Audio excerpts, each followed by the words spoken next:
Jemi sërish në zonën e Farkës, duke theksuar që operacioni që kemi nisur përpara 10 ditësh, në datë 3 nëntor, vijon intensiv çdo ditë. Nuk do të ndalemi deri ditën e fundit për të verifikuar çdo leje ndërtimi nëse është në respekt të rregullave, çdo leje ndërtimi e miratuar po zbatohet ashtu siç duhet. Në fakt, kuadri ligjor aktualisht në fuqi sanksionon qartë të gjitha masat që merren ndaj abuzuesve. Do doja blend një informacion të shkurtër lidhur me gjithë ato leje të dhëna dhe të cilat në fakt janë duke u inspektuar nga IKMT. Patjetër, ajo që shikohet është që lejet e ndërtimit në shumicën e rasteve nuk janë zbatuar ashtu siç duhet në bazë të rregullave dhe kushteve urbanistike.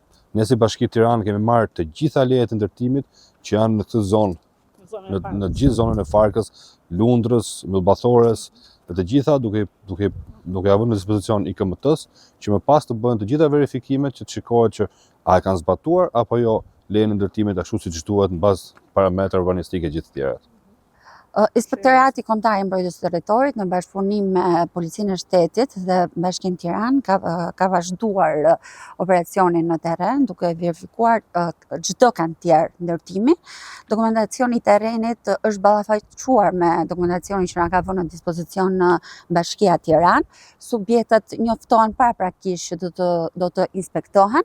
Ky proces do vazhdojë çdo ditë kantier në kantier për të verifikuar nëse lejet e ndërtimit të dhëna nga bashkia janë respektuar siç duhet nga zhvilluesit apo pronarët e tokës.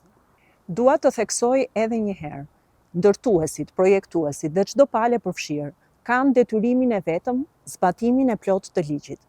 Deri më tani, nga inspektimet janë konstatuar një sër shkeljesh, duke nisur nga mungesa e dokumentacionit teknik në kantier, mungesa e akteve të kontrollit sipas fazave të punimeve, mosbatimi i planeve të organizimit të kantiereve, mungesë e masave të sigurimit teknik dhe shkelje të kushteve të lejeve të ndërtimit që kanë sjellë shtesa në sipërfaqen ndërtimore. Për të gjitha këto raste, masat janë të qarta dhe të menjëhershme. Së pari, kush shkel rregullat futet në listën e zezë dhe nuk ka më të drejtë të aplikojë për leje ndërtimi. Së dyti, shpenzimet e prishjes i mban subjekti që ka kryer shkeljen. Gjithashtu, në rastet e përcaktuara nga ligji, objekti konfiskohet për interes publik ose për strehim social. Dua të bëj qartë se ky nuk është një aksion i përkohshëm.